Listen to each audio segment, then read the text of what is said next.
আলাইকুম বন্ধুরা, আজকে আরও একটা নতুন রেসিপি নিয়ে হাজির হয়েছি। প্রচণ্ড এই গরমে এই ফালুদাটা খেতে অনেক ভালো লাগবে আপনাদের। আমি এই রাঁধুনি মিক্স নিয়েছি, ফালুদা মিক্স। এটা ছিল ম্যাঙ্গো ফ্লেভারের। ফার্স্টে আমি জেলু তৈরি করে নিয়েছি। অবস্থায় জেলুটা সেট করে নিব, নিয়ে কিছুক্ষণ ফ্রিজে রাখবো। আমার হাতে সময় ছিল। এই ফালুদা মিক্সের দুইটা ফ্লেভারের ফুড কালার দিয়ে তৈরি করা হয় এই জেলুটা। আমি আগে ফালুদা তৈরি করতে পারতাম না। এখানে আমি কিছু ফল কেটে নিয়েছি। আপনারা আপনাদের পছন্দ মতো ফল কেটে নেবেন। মনে হয় কি বেশি ফল দিলে ফালুদাটা খেতে অনেক মজার হয়।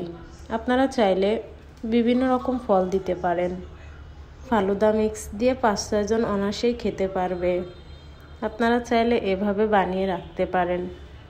গরমে ঠান্ডা ঠান্ডা অনেক ভালো লাগবে। তারপর আমি দ্বিতীয়টা সেট করে নিব, নিয়ে ফ্রিজে কিছুক্ষণ রেখে দিব। আমার হাতে খুবই অল্প সময় ছিল। এরপর আমি দুধ জাল করে নিয়ে ফালুদা মিক্সটা দিয়ে দিব। আমার এটা কিন্তু ম্যাঙ্গো ফ্লেভারের ছিল, যার কারণে কালারটা এমন ছিল।